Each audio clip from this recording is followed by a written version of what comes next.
Good evening, everyone. I am Stephanie Coleman. I am with Kansas LEND. I am the Autism Family Education and Outreach Manager for Kansas LEND. LEND stands for Leadership Education and Neurodevelopmental and Related Disabilities, hence the word LEND. I also am a liaison and outreach person for the Kansas Family Support Center. Both of those are housed at the University of Kansas Medical Center in Kansas City, Kansas. Tonight, you are here with Looking Beyond Childhood, Transitional Resources in Kansas. I got this direction in my life. I used to be a corporate recruiter. And my son, as you can see in this picture, his name is Matthew John, and he is autistic. And because of that, it's kind of led me to where I am today. And a lot of these resources we have already been through. A lot of them I learned while I was behind the 8 ball. So I had a midlife career change so that I could help families learn about things before they need them.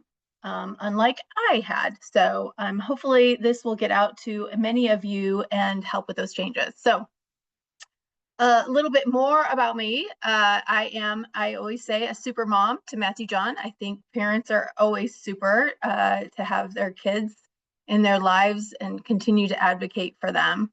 He is 30, like I said, and he is on the autism spectrum. He is a college graduate of the University of the Ozarks, and I'll kind of talk about that school in a little bit. He didn't become a licensed driver until the age of 23, and he aspires to be a future Kansas City Royals cameraman. Our motto is, don't tell me it's impossible until after I'm finished. I am not one that really takes no for an answer when I just feel it in my bones that something is right. So I go and I figure it out. Let's see. Okay. Before I get started, I just want to say I won't be monitoring the chat. Suzanne will be monitoring the chat. If you have any questions, please put them in the chat and we'll answer them at the end. I know myself, if I get a question during the middle of this, we will go off on a rabbit hole and we won't be able to cover all the material. So I'm going to go through all the material first and then answer questions at the end. So transitioning to adulthood, I really want families to understand that milestones take time. Give yourself grace, give your child grace. Everything doesn't happen. Matthew was 27 when he graduated from college. So he graduated from high school in 2014 and didn't graduate until 2022. So it took that time, right? It's okay because he got there and he ended up with a degree. Driver's license, I mentioned. He didn't become a licensed driver until 23. At 16, he wanted to get a driver's license and he got the permit and he passed the test and everything. And then he didn't have a desire to drive, and that was fine with me. If you don't want to drive, that's fine. You can wait, and when you're ready, you can do this on your own. And so at 23, because he was 23 before, he said, Mom, I'm ready to drive. I don't want to pay other people gas money anymore. So I want to put gas in my own car. I'm like, okay, well, you have to figure out how to do everything. Go and get the booklet, study for the exam, all of that stuff. And he did that. Jobs also take time. He is a college graduate and he's had some gig work, but a full-time job has still eluded us. So it's taking time and we'll figure it out. We just got to keep going with the steps. But we focus on the positive. And that's what I tell everybody. Focus on the positive because that's the direction you all want to go ultimately in the end. So promote what she or he does well.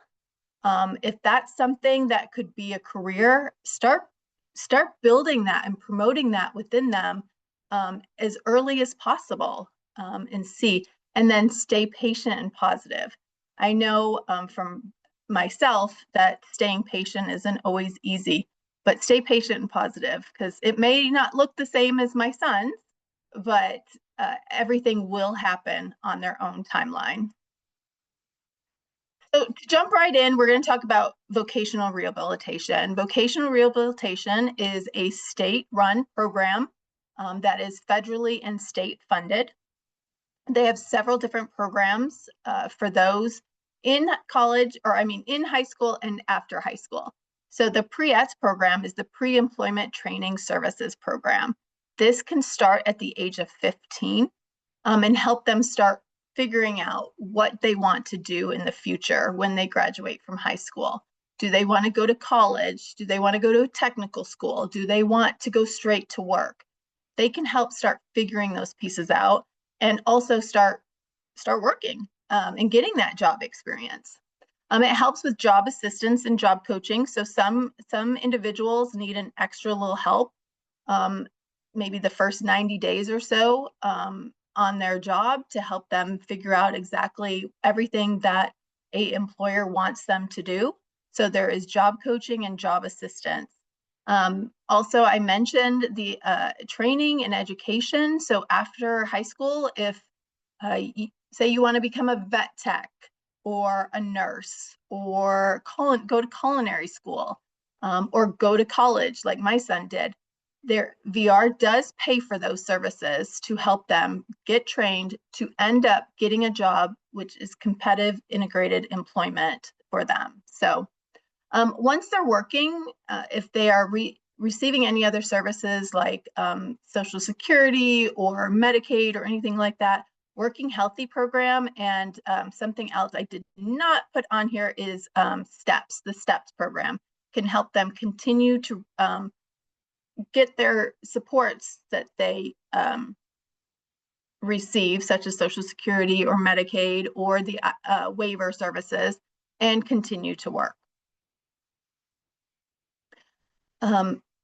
Speaking of, if you want to go to post-secondary and get an education, there's several different opportunities for individuals with intellectual or developmental disabilities. The University of Kansas has TPE, it's Transition to Post-Secondary Education. University of Central Missouri in Warrensburg has Thrive. Both of those are a member of the Think College network, and they are two-year certificate programs, and some I do know that are growing to 4 years. But they are certificate programs that have individuals who normally wouldn't go to college and have that experience, have the ability to go live on campus, participate fully in school, take some classes. Most of them will not be for credit, and then also participate in job building skills. So they may try out different positions or jobs on campus, but they also live on campus. They go to the sports games, they get involved with other college students. So they have that be immersed in the college world.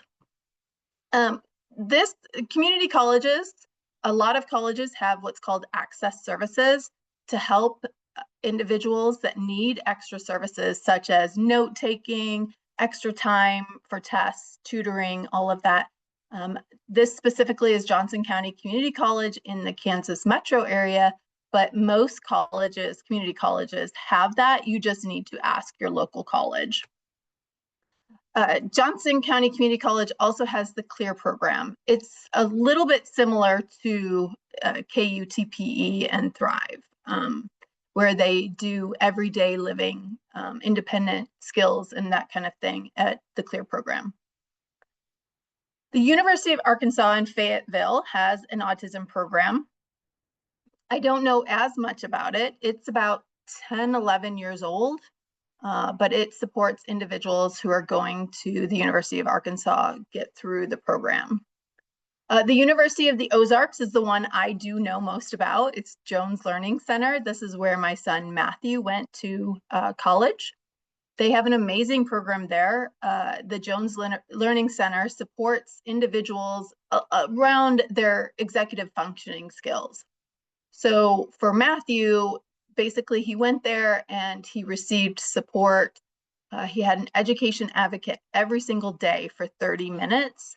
He also saw an autism specialist every day for 30 minutes. Now, that advocate would help him schedule his classes, schedule tutoring, put a calendar together, so he knew exactly where to be and when.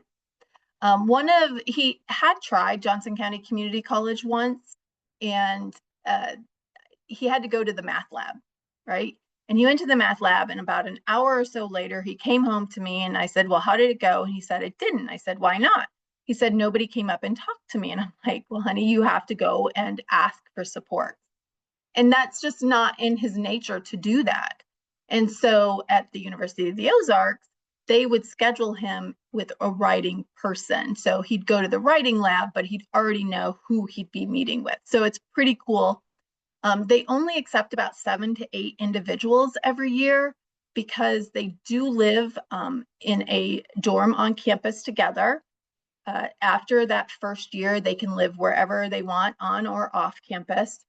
But those RAs there are really trained in how best to support those individuals with intellectual and developmental disabilities. It's also a small private university, about 1,000 students. So it's a small opportunity for him to really get to know people on campus. The autism specialist, he also met with 30 minutes every day, and that would taper off over the years.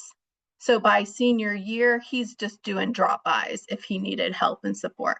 But he found his village while he was down there. So it was really great to have all of that. The last thing I will say about that, no, that's it. So I highly recommend anybody who wants to, I know what I was going to say. Every semester he was there, he increased his GPA. So that just kind of shows with the proper supports, individuals can get through college. They know the information and they can get through it, but they need the proper supports to do that. Now I kind of want to move into home and community-based service waivers. Kansas has 7 different waivers. The 2 that I'm going to talk about tonight are the Intellectual and Developmental Disability Waiver, or the IDD waiver. In Kansas, there's about a 10 to 12-year wait list. It provides in-home supports for individuals to live independently. It could also, if they're still living at home, there could be somebody, a personal care attendant, that comes in and supports them as well. It provides residential services. There is some job employment services, targeted case management services. For those who are on the wait list, a targeted case manager is a third-party person who has just their best interest in heart. So once they're on the waiver, everybody receives a targeted case manager. If they're on the wait list and have Medicaid already, they can get a targeted case manager. If they are on the wait list and don't have Medicaid, they could private pay for those services. And that targeted case manager, they're third party, they have that individual's best interest at heart, but they help them navigate what services are out here, what's available to them.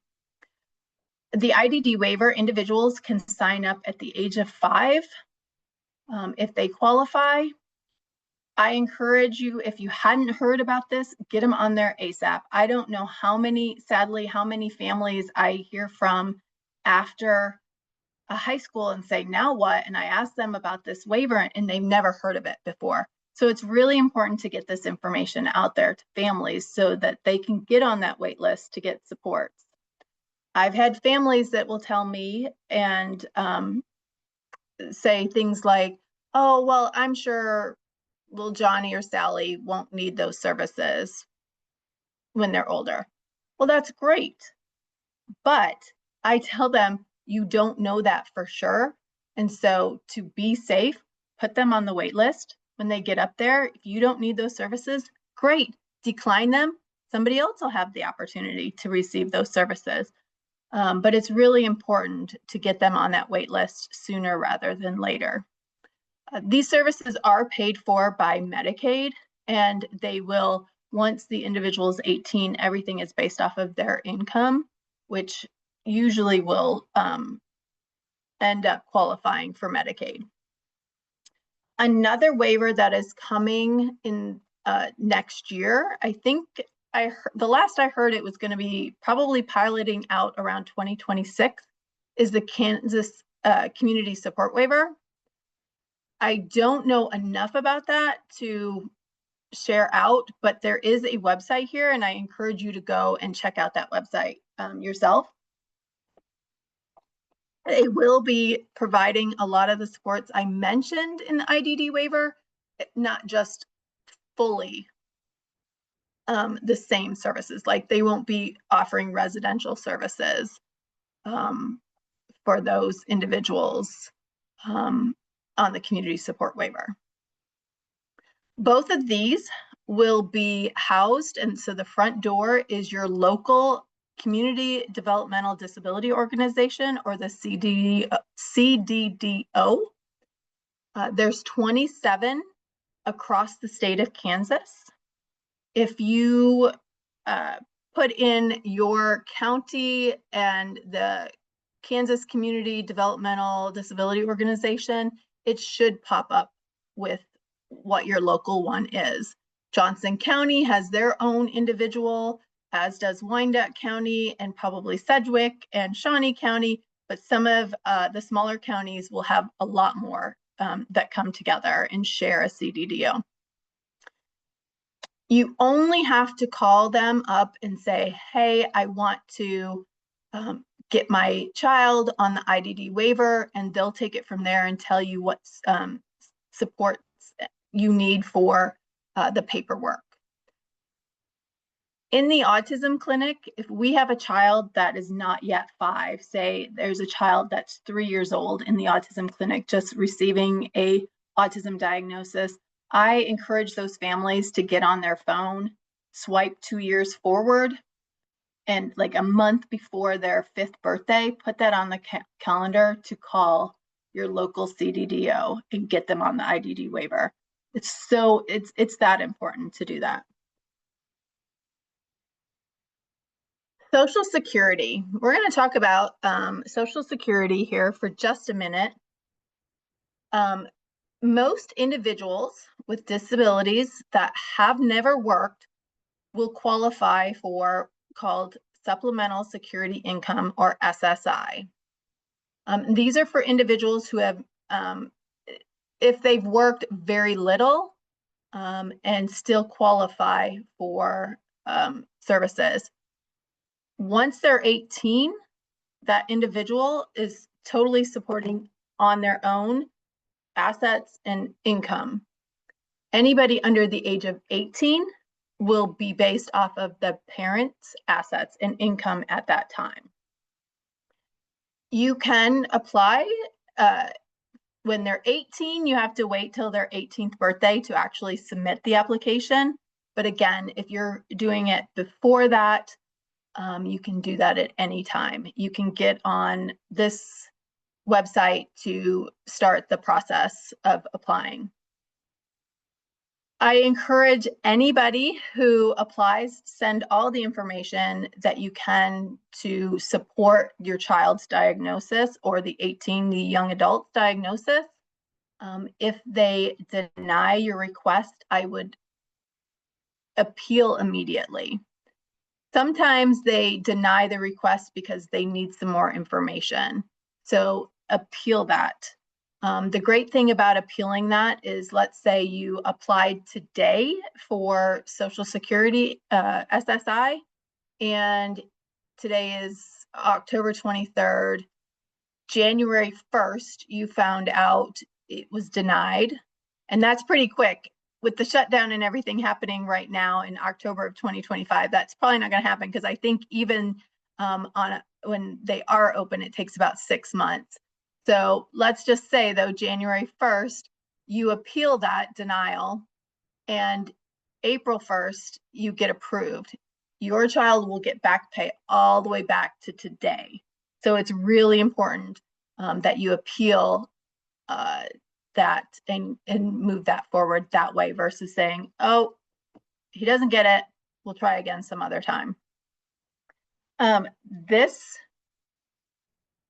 money can be used for any expense related to the individual. It could be rent, it could be summer camps, it could be car transportation costs, it could be electricity, phone bills, it could be co-pays, it could be medications, it could be medical equipment that may be not covered by something. So it can be anything that's related to the individual's expense. It could be a vacation. They can work while they're receiving SSI.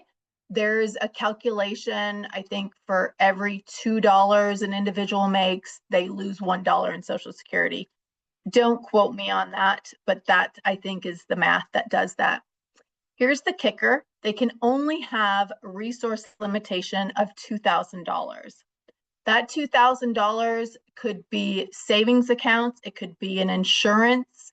If they have a life insurance policy that has funding to it, like I said, savings accounts, depending on their resources, stocks, bonds, any of that could add up to $2,000, and they just can't have that. If it's an individual under the age of 18 going off the parents can only have a max resource limit of $4,000 for one parent, $5,000 if the individual lives with two parents. They would receive up to $967 a month. So now I'm going to go back to where I said appeal and you'll get all that funding back. You might say, oh my gosh, that's $5,000. How, the government does give you time to spend that down and not make it work against the individual in their resource limitation when that happens. So just remember that. Now, SSI is the supplemental security income. A lot of people think, well, my child has a disability, so they must need SSDI, which is the Social Security Disability Insurance. That is not what they need if they have not worked. That's for those individuals who have worked in the past and earned enough credits to receive Social Security Disability Insurance. So it's a little higher, and some point, I know of an individual, it's not my story to tell, but I do know an individual who had been receiving SSI, but he's worked enough now, and now he receives SSDI. So he's, I think, receiving maybe both, but that's only for individuals who have worked in the past to go with that amount. Now, individuals receive $967 a month. If individual is married to another individual who receives SSI, they don't each get $967. You would think that they each would get $967 a month, which would be about $1,934. That's not the case. They would get $1,450 if they were married. So you say, wait a minute, that's not right. That's not fair. That's the way it is right now. There is a lot of advocacy happening in DC about making changes to SSI. I believe changes haven't happened to Social Security since they were in SSI, since they were enacted in the 70s, to be honest with you. So, so that's, individuals with disabilities should be able to get married and not be hit with this kind of penalty. And then I learned probably about October of last year, once parents retire, their young adult that was receiving SSI can now receive additional monies based off of the parent's work background. So I can't say for sure exactly the dollar amount. It's going to depend on what you would receive in retirement. They would get a portion of that piece. So that's something to know, because I didn't know as of a year ago. I know my colleague, Sean Swindler, who does a lot of this work with me, he did not know this either. So we're both kind of excited when we retire, our children will will have that opportunity as well. Now to talk about special needs trust and ABLE accounts, I just want to say, first and foremost, this is information only. I am not a financial advisor, and I would, if you have a lot of detailed questions on this information, I would encourage you to reach out to find a financial advisor that really understands special needs trust and the ABLE accounts. So special needs trust is a protected asset. So if you were to pass away, you can put all of your assets, your house, all of your retirement accounts, your checking accounts, your cars, any savings accounts, bonds, insurance, life insurance, all of those new beneficiary would be the special needs trust. So you could go and create a special needs trust today, and then you wouldn't have to fund it until you passed away. With all of that stuff, you would just make all of your beneficiary the special needs trust. I would highly encourage you to reach out to talk to an attorney and a financial advisor at the same time to give you the best advice on that. Next, I want to talk about ABLE accounts. I mentioned before, an individual cannot have over $2,000. This is the kind of way around this, is ABLE accounts. Several years ago, the U.S. Congress passed Achieving a Better Life Experience, so also known as ABLE accounts. They are like a 529 college program, savings program. So they grow tax-free. You can get them by starting with the Kansas State Treasurer or whatever treasurer in whatever state that you're in. There's limits to this. Every year you cannot put in more than $19,000. Anybody can put them in, just like the college 529 program. So grandma, aunt, friends, the individuals working, they can put all their money into an ABLE account. These are not counted for services such as Medicaid and Social Security. They're not counted towards that. There are two limits to this other than the 19,000. You cannot have more than 100,000 in there at any one time, or it begins to start counting against SSI. So once you have $100,000 and one, it starts counting against SSI and services. And at this time, it's only 475,000 max over somebody's lifetime that you can have in there.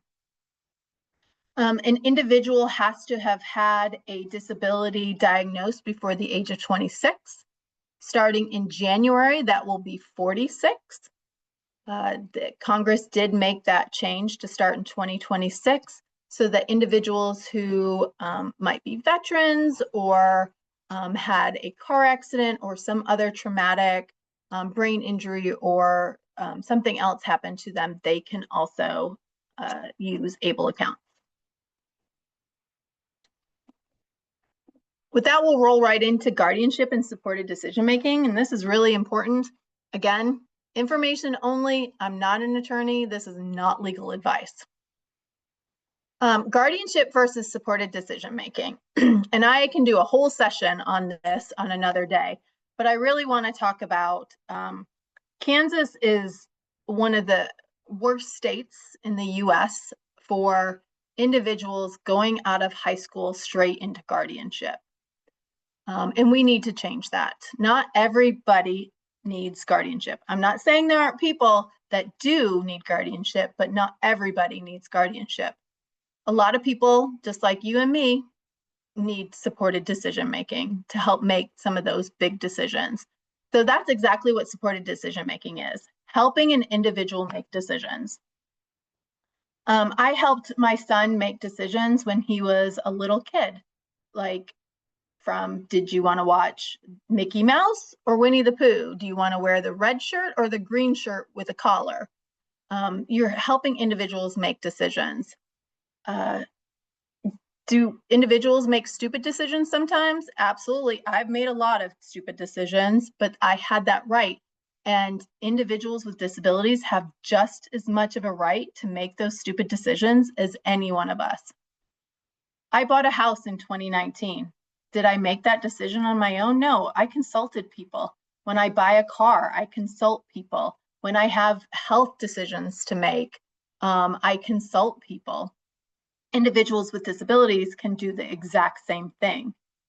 But you can also, within supported decision-making, use medical power of attorney, limited power of attorney of financials, release of information. I think it's really important. Again, my story is a little different, and I don't want to get too much into it, but I was told when my son turned 18, I wasn't going to be invited to the IEP, or the high school wasn't going to share information with me anymore. So I went and got guardianship. That wasn't the case. I could have just had Matthew sign a release of information and invite me to the IEP meeting, and everything would have been fine. Fast forward 10 years later, we did have guardianship removed. Looking at guardianship, you can do full versus limited, and have some things like absolutely removed. So guardianship means that you're making all the decisions for this person. You can keep them from voting and driving and marriage if you wanted to as their guardian. A guardian could say, yeah, you can see your girlfriend, or you can marry your girlfriend, but you can't see her. Like, those are the things that they could do. I'm not saying people will do that, but I would encourage people to really try supported decision-making before going straight into guardianship and taking a person's individual's rights away from them. It's really easy, if you've tried supported decision-making for a year, to go to the courts and say, okay, we tried supported decision-making, it didn't work, we really need guardianship. If it didn't work, then go ahead and do that. But if you go automatically at 18 to attain guardianship, and then you're like, you know what, he really didn't need it, it's extremely hard to go back to the court and have that removed. So again, I would just encourage you to do some deeper dives, talk to individuals. I am always available. I know my colleague, Sean Swindler, is always available to talk to families about guardianship and supported decision-making, and so many others out there as well. So we talked about voting, and I mentioned Matthew wanted a driver's license. So a couple of things about driver's license in Kansas. I encourage driver's education. After Matthew got his permit, and excuse me one second. Sorry about that. Once Matthew got his permit, we got him a driver's education course. And let me tell you, that probably saved our mother-son relationship because I didn't have to teach him how to drive. The great thing about this is they teach them how to drive, but at the same time, they're testing them and how they drive, so that once they're finished, they get this, they call it the golden ticket at Johnson County Community College. There's several other agencies out there that do this. Golden ticket, he went in to the driver's license place, he handed them this golden ticket, they handed him his driver's license, no physical test. I would have liked to known where that was when I was 16, because I remember how nervous I was at 16. So this is really cool for individuals that have that high anxiety already in testing, just to go through driver's education courses like that. I will also give you a little hint that vocational rehabilitation will pay for driver's education for individuals to go through, because that helps them attain the skill to drive to then be able to get to employment and attain competitive integrated employment. So keep that little note in the back of your head too. Now, let's say an individual doesn't drive but needs a state ID. They can attain a free state ID by going and getting this DE-VID1 document, filling it out, and taking it to the driver's license place. Now, here's a caveat. They must be 18 and registered to vote. You have to show the card that they're registered to vote. Other than that, it's the same thing as getting a driver's license. They have to show where they live. They have to have their birth certificate, all of those things. But it waives the fee. Now, the fee is not very much. It's $29 or something like that. And most people will say to me, well, Stephanie, that's not very much. To you and me, that may not be very much. For an individual who only receives $967 a month, $29 is quite a bit of money for that month. So register them to vote, which everybody should be registered to vote and have their voices heard. I'm a big proponent of that. And get them a free state ID. Some community organizations that are great help with families are Families Together. They're the Parent Training Information Center. They give free services from 0 to the age of 26 to families with individuals with disabilities. They're amazing with IEPs, advocacy. They do a lot of trainings around employment and advocacy as well. So I encourage individuals to get out there to see them. The Kansas Disability Rights Center is a huge advocate for us, especially during the legislative sessions. They're always there to advocate for individuals' rights. And then they can also help take on some disability right cases, depending on what they are. SAC is the Self-Advocate Coalition of Kansas. I encourage everybody to get involved, become an advocate, and preach it louder and advocate for what your needs are throughout the state of Kansas. Kansas Council on Developmental Disabilities is another great organization that, again, helps bring new ideas and new things to the state, and really supports individuals with developmental disabilities and advocates at the legislature as well. Special Olympics, Kansas Special Olympics, it's not just sports. A lot of people, I'll tell somebody, well, what about Special Olympics? And they say, oh, my child doesn't want to play a sport. Well, that's fine. They don't have to. Special Olympics does a lot of social activities, especially for those older individuals. The Special Olympics program that my son plays with does movie nights, goes out to dinner. They rent a bus to go watch or go see the Christmas lights at Christmas time. They do dances. For some of the younger ones, they do other activities, arts, learning how to cook, all these different places. So I would reach out to the local Special Olympics and see what they have to offer. Independent living centers is just that. It helps individuals learn how to live independently. A lot of people ask me about support groups, and I meant to bring out some flyers. I will send out flyers for these, but support groups are really hard to find. I can't tell you why that is, but they really are hard to find around the state of Kansas. And if you are watching this and you know of one that I don't have listed, please reach out to me. I would love to have you listed in our in a list for families. But I encourage, if there isn't one, start your own. Invite somebody to coffee. You all have hit it off. Each of you invite one person to the next time, and if only one other person shows up, that's 3. Once you've grown a little bit and have a few people, and you want to have individuals such as myself, or like I said, my colleague Sean would be willing to do it. A lot of the organizations in the state of Kansas would be willing to do it. Come and talk and share this type of information. Maybe not cover all of this, but cover something specific on Social Security or something specific on the IDD waiver. So I would encourage you to grow that. There's the Kansas City Autism Spot on Facebook. It is social media. Just remember that when you get involved there. Around Kansas, the Autism Society, the Heartland does have support groups, as does, there's one in Atchison now, and there's also a support group in Wichita, and I can get that information to you if you need that. My email address will be at the end of these slides. I would also encourage you to check your place of worship.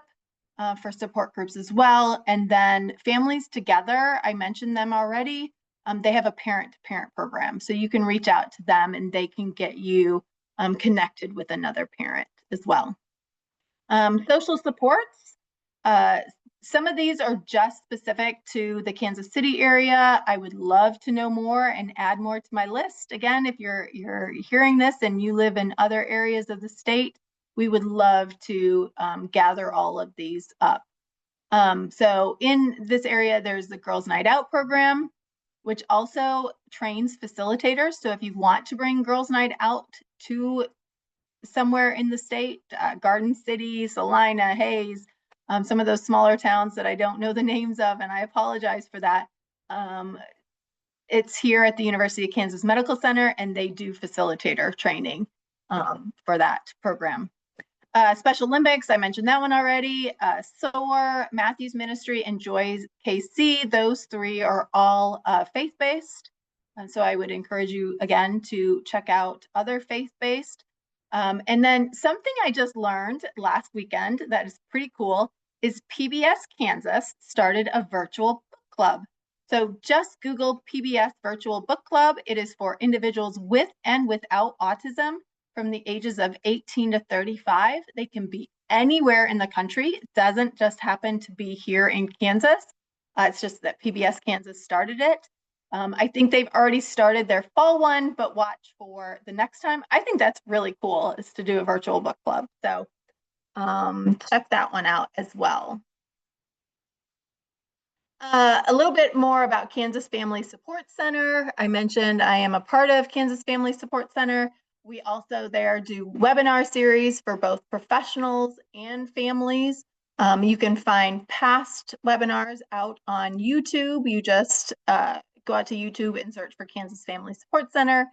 You will see that logo and find those webinars there. The secondary supports that we have are the referral services. We also have OASIS, parent training. We do care workshops for the child-adult relationship enhancement workshops. I mentioned the OASIS parent training, PCIT, which is parent-child interaction therapy, and then other, we do a lot of other trainings, but then we can also support families if they need, they're in crisis.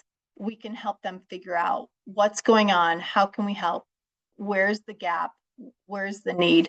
You just need to go to kfsc.ku.edu and put an intake in, and someone can get to you and share that information. Charting the life course. This lifecoursestools.com is an amazing site. I would encourage everybody to go. This was developed by our partners over across the state line at the University of Missouri, Kansas City, so UMKC. But the reason they did this and their core belief is all people have the right to live, love, work, play, and pursue their life aspirations in their community. So I would encourage you to check out the principles.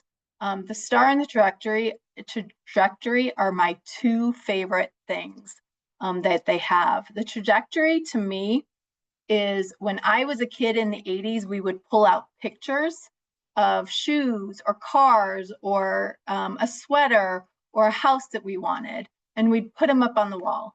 But we had no idea how we were going to get them. We just knew we were going to be rich someday and we'd be able to get those items. So this kind of trajectory, it tells you what a good life and a bad life looks like, and gives you kind of a roadmap and how to get there. And there's a lot more information out there than just that. The star really talks about figuring out all the supports an individual needs to be successful and have a good life. And you can figure out what's missing so that you can figure out how do we get that for them. Is it something that all communities have? Is it a relationship, or do they need to build skills in certain areas? So it's a really cool tool. Again, if you reach out to them too, they will be willing to help. I know that Kansas is looking to incorporate the life course tools into services for individuals. So KDAS, the Kansas Department of Aging and Disability Services, is working with UMKC and you may have already heard of this or seen some trainings around. I would encourage you to attend if you see them.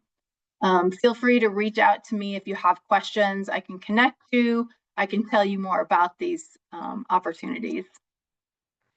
Last but not least is this education series. I have been doing this education series since 2018. We've always had it virtual. We've also always put all of these out onto YouTube for everybody to see. I didn't want another education series just for the Kansas City area. I want to make sure that families anywhere in Kansas can get this information. So that's why we have it on Zoom, and you can also go out and see this on the YouTube page. I will tell you for November, I'm really excited. We're going to have a LEND alum come back. Dr. Katie Tepper is going to come back and do Making the Holidays Brighter and Merrier with Visual Supports for any ages, right? Starting when young all the way up. She's gonna talk to individuals about how to create visual supports and social stories for the holidays. So I'm really excited about that one. And more information will come out about that soon. So this was a quick overview and what somebody once called golden nuggets, and they asked me if they could share this information. And I said, absolutely. I wish that someday I could work myself out of a job, but unfortunately, we all know autism is never going away, right? To me, I hate people saying the word cure, but the only thing for autism is acceptance. And so with that and sharing information and creating advocates for that acceptance and creating systems change together, we can provide a better life in the future for all individuals with autism. So I would highly encourage you to share this information. Next is questions. I don't want to leave this up while I'm talking.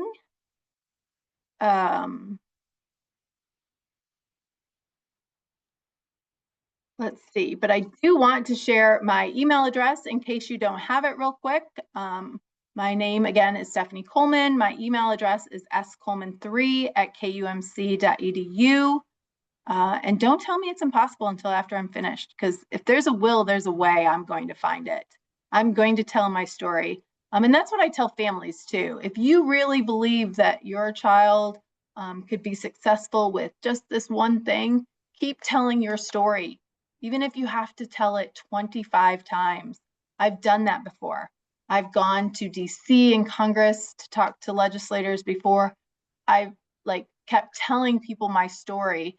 This one revolves around Matthew going to school out of state, but I finally had someone to listen to me. And so I just encourage people to keep telling their story if that's what they really believe, that their individual, their loved one can do something. Let's figure that out. So with that, I'm gonna stop and see what questions do we have.